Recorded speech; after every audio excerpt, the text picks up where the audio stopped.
जी sir, अपना परिचय दीजिए। और आज तीसरा दिन है ये धरने का, क्या कहेंगे, क्या मांगे हैं जो मांगे सरकार तक नहीं पहुंच रही हैं और उस पर संज्ञान नहीं लिया जा रहा, और अगर नहीं लिया जाता आगे जो आपका धरना कितना और बड़ा हो सकता है, कितना और विशाल हो सकता है?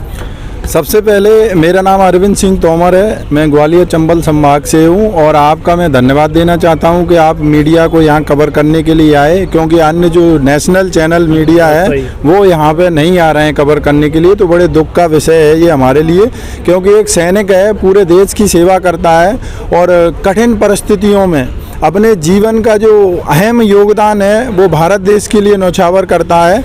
और उनकी जो किस्मत है, जो कुछ लोग अपने जो सर्विस के दौरान और अपने खुशहाल जीवन को व्यतीत करते हुए अपने घर पर रिटायरमेंट आते हैं, लेकिन वही कुछ सैनिक ऐसे हैं जो तिरंगे में लिपट के और अपने भारत देश के लिए अपनी जान को कुर्बान करके आते हैं। आज बड़े दुख के साथ कहना पड़ रहा है कि हम लोग यहाँ जंतर मंतर पर ये आंदोलन धरना प्रदर्शन कर रहे हैं, जिसमें मेन हमारी मांग है OROP 2।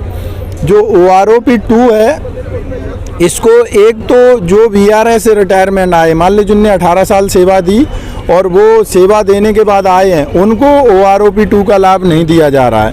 तो जबकि जो 18 साल फौज में सेवा दी है, कि सेवा उसने सेना में योगदान दिया है, क्या मरने जीने के लिए हर समय देश के योगदान में वो शामिल नहीं था, तो उसको बाहर कर दिया। तो ये एक विसंगत परिस्थिति है। दूसरी बात मैं ये कहूँगा कि जो ऑफिसर हैं, ऑफिसरों का जो है 8.2 हाँ 8.21 से उनको रिवाइज कर दिया है। और जो हमारे JCO साहिबान हैं वो जवान हैं, और उनके लिए इसमें मान लीजिए अग्निवीर अभी नए लाए हैं, उसके लिए तो हम बाद में बात करेंगे। लेकिन जो हमारी वीर नारियां हैं, और वीर नारी को पेंशन में, आज एक वीर नारी है उसको मात्र 10,000 रुपये पेंशन मिल रही है, और वही ऑफिसर की जो कोई वीर नारी है उसको 70,000 पेंशन मिल रही है। तो भाई एक ही रूल, एक ही चीज़। उसके बाद MSP है, MSP भारत देश में ऑफिसर हो चाहे JCO साहिबान हो, जो बॉर्डर पे खड़ा हुआ है तो गोली खाने के लिए, तो वो गोली तो ये नहीं देखती है कि जवान है कि ऑफिसर है। तो ऑफिसर के लिए MSP 14-15 हज़ार रुपया है और एक जवान के लिए MSP 4,000 रुपया है। तो भाई ये अंतर क्यों है? ये कहीं ना कहीं हमारे जो, मैं तो यही निवेदन करूँगा कि सरकार के माध्यम से, सरकार में जो भी सुपीरियर बैठे हुए हैं, कि हमारी जो मांग है और इसमें दुर्व्यवहार जिसके भी माध्यम से हुआ है, सरकार उस पर विधिवत उस पर जांच कमेटी बिठाए, और जो हमारी विसंगत हुई हैं OROP 2 में, उसको बाकायदा पूर्ण रूप से बहाल करे। सरकार के माध्यम से मैं यही निवेदन करना चाहता हूं कि जो हमारी मांग है, जो सैनिक देश की सेवा करके आते हैं और उनके साथ इस प्रकार का दुर्व्यवहार किया जाता है, यदि किसी भी ऑफिसर जो भी उसमें कमेटी में डिटेल दे, तो मैं ये निवेदन करूंगा सरकार जब भी इस पर कोई भी कमेटी डिटेल करती है, उसमें एक JCO साहिबान को, एक जवान को उसमें रखे, जिससे भारत देश की सुरक्षा से संबंधित हो या सैनिकों से संबंधित मुद्दे हों। उनमें जैसे अभी मान लीजिए आप अग्निवीर का जो प्रोग्राम दिया है, तो अग्निवीर भी देश के हित में नहीं है। जो 4 साल के लिए एक सेना में भरपूर जवान बनता है 5 साल में, हम लोग उसको 5 साल से जो कम उम्र का जवान था, सब लोगों को पता है, हम उसको लेफ्ट में रखते थे। क्यों? क्योंकि उसको पूर्ण ज्ञान नहीं है। कल जाके वो कहीं ना कहीं गलत तरीके से उसके साथ कुछ हो जाए तो बड़ा दुख होता है, अपना एक फौजी शहीद होता है। तो ऐसा ही मैं निवेदन करूंगा, आपने जो हमारी खबर को आगे तक पहुंचा रहे हैं, आपका बहुत बहुत धन्यवाद। और मैं सरकार से और सरकार में बैठे हुए सभी नुमाइंदों से निवेदन करूंगा कि जो पूर्व सैनिकों की मांग है वो जल्द से जल्द इस पर कार्रवाई करें। धन्यवाद। जय हिंद। आप अपना परिचय दीजिए। मैं रीवा मध्य प्रदेश से संजय सिंह, पूर्व फौजी। जिस तरह से आप लगातार देख रहे हैं कि यहाँ पे 3 दिनों से लगातार ये धरना प्रदर्शन चल रहा है, पूरा देश जान रहा है।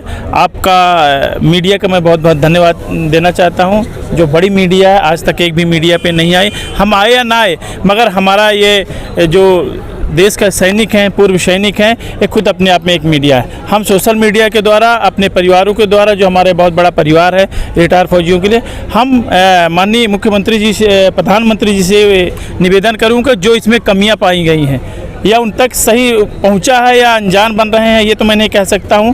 जो कड़ियां, उस कड़ियों के बीच में विशेष ध्यान देके और इसको सही तरह से निपटारा किया जाए। हमारे पूरे भारतवर्ष के पूर्व सैनिक यही मांग है। और जैसे कि वीर नारियां भी हैं, हम कहते हैं कि सरहद पे बुलेट किसी की पहचान नहीं करती है कि ये सिपाही है, अफसर है, जेसीओज है। तो इतना अंतराल क्यों होता है साहब? ग्लेशियर माइनस डिग्री होता है। हम लोग रहते हैं, एक अफसर हट के अंदर होता है, एक सरहद एक सिपाही 2 घंटा बर्फ़ के अंदर खड़ा होकर देता है। फिर इतने MSP और उसमें क्यों अंतर आता है? हम नहीं कहते आप उनको 15,000 दीजिए, हमें कोई एलर्जी नहीं है। हमें हमारा जो आपने कहा है कि हम आपका 5,000 से 15,000 करेंगे, तो वो आप कर दीजिए। आप उनको 15,000 देते रहिए, हमें कोई एलर्जी नहीं है। डिसेबिलिटी पेंशन इसीलिए है, वीर नारियों का जो है हमारे मध्य प्रदेश में, आप देखिए कहते हैं कि रिटायर आने के बाद बेरोजगारों को, इनको सैनिकों को जो आपका अग्निवीर को जॉब देंगे। जो हमारे रिटायर जाने के बाद 17 साल मध्य प्रदेश में 10% कोटा जो छीन लिया गया है पुलिस भर्ती में। और इसका हमारे पूर्व सैनिकों की धरना देके 58 दिन तक ग्वालियर और मध्य प्रदेश और आज हाई कोर्ट जबलपुर में केस लगा हुआ। ये है देश का विकास। सरहद के सिपाही आज जंतर मंतर के रोड पे पड़े हैं। हम लोगों को बहुत दुख हो रहा है और बहुत दिल से दुख हो रहा है। हम भारत के उस नागरिक, सभी नागरिकों कहते हैं कि पूर्व सैनिकों के साथ आएँ जो अपने देश के सैनिकों से प्रेम करते हैं। इसी के बाद दोबारा माननीय प्रधानमंत्री जी से निवेदन करता हूं, क्योंकि अक्सर सब लोग कहते हैं, आप भी कहते हैं कि प्रधानमंत्री जी सैनिकों के लिए बड़ा सम्मान करते हैं और सरहद पे जाके चाय पीते हैं, उनके साथ राज, तो वो दिल हम लोग धड़कना। कहीं ना कहीं इसमें त्रुटियां हुई हैं। जो एक CD चैनल होता है, अगर ये गलती हुई है तो उस गलती को और उसको सुधारा जाए। नहीं तो हम लोग ये सैनिक लगातार ये धरना प्रदर्शन चलता रहेगा। यहाँ चल रहा है, तहसील में चलेगा, जिला में चलेगा, पूरे प्रदेश में शांतिपूर्ण इस तरह लगातार चल रहा है। क्योंकि हमने एक सिखाई सिलाई जाती है, डू अंडा है। हम सरहद पे मर सकते हैं तो अपने हक के लड़िए, हम भी कुछ भी कर सकते हैं। जय हिंद, जय भारत, वंदे मातरम। जी सर, अपना परिचय दीजिए। मैं नटवरलाल लेवे, निवासी काला पीपल, तहसील जिला शाजापुर, मध्य प्रदेश का हूँ। और वहाँ से हमारी मांग को लेकर यहाँ दिल्ली जंतर मंतर पर हम 20 तारीख से आज तीसरा दिन है, हम धरने पे बैठे हुए हैं लगातार। और 3 दिन में हमें देखने में आया है, बड़े दुख की बात है कि नेशनल मीडिया का कोई आदमी भी हमें जो है प्रसारित नहीं कर रहा है। और एक नेता का यदि कुत्ता भी छलांग मार दे तो उसको पूरी नेशनल मीडिया 1 वीक तक लगातार करेगी। किसी नेता ने कहीं एक पन्ना फाड़ दिया, उसको लगातार, अरे हम भारत की सेवा करके आए, राष्ट्र की सेवा करके आए, अपनी जवानी के क्षण राष्ट्र को दे के आए हैं। और हमारे लिए नेशनल मीडिया इतनी भी नहीं है। और हमारी जायज़ मांग है और हमारा ये कहना है कि जो 7th पे कमीशन में और OROP में जो हमारे साथ अनियमितता हुई है, अनदेखी हुई है, उसमें सुधार किया जाए। हम अपनी जायज़ मांगों को लेकर यहाँ बैठे, पर हमें कवरेज करने के लिए कोई नहीं है। ये बड़े दुख की बात है और हमें बड़े दुख के साथ ये कहना पड़ रहा है। और जब तक हमारी मांग नहीं माने हैं, हम यहाँ पर बराबर सतत बैठे हुए हैं। और मेरे भाई, मैं जाऊँगा, मेरे भाई दूसरे आ जाएंगे। हमारा बहुत बड़ा समुदाय है, हम 28 लाख लोग भारत में पूर्व सैनिक हैं और हम बारी बारी से आते रहेंगे। ये धरना जब तक हमारी मांग नहीं मानी जाएगी, तब तक ये धरना ऐसा ही रहेगा।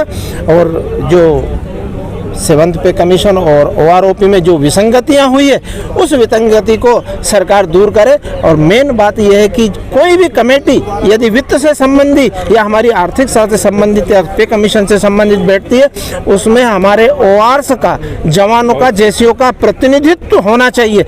अभी तक 2006 पे कमीशन में और 6 पे कमीशन के बाद हमारा कोई प्रतिनिधित्व नहीं हुआ, इसलिए हमारे साथ अनदेखी हुई है। जो हमारे अधिकार था, जो हमें मिलना चाहिए था, वो शासन द्वारा दूसरे वर्ग, अधिकारी वर्ग ने अपने हिस्से में लेके, सरकार को नहीं मालूम, मोदी जी को नहीं मालूम कि क्या हो रहा। हमारे प्रधानमंत्री हैं, उनके पास एक प्रपोजल जाता है, प्रपोजल में क्या हुआ, प्रपोजल के बाद में सुधार हो के क्या हुआ, ये हमारे साथ अनदेखी हुई है। यदि हमारा कोई प्रतिनिधित्व वहाँ होता तो वो अपनी बात को दमदारी से रखता है। और जो हमारे साथ ये धोखाधड़ी हुई है, ये धोखाधड़ी नहीं होती। मेरा आने वाले इलेक्शन भी आ रहे हैं और हम एक बहुत बड़ा समुदाय है, ये सरकार को चेतावनी भी देते हैं कि आने वाले समय में हमारा ध्यान रखें और हमारी जो जायज़ मांगे उसको माने। और इसके ऊपर एक जांच कमेटी बिठाई जाए। उस कमेटी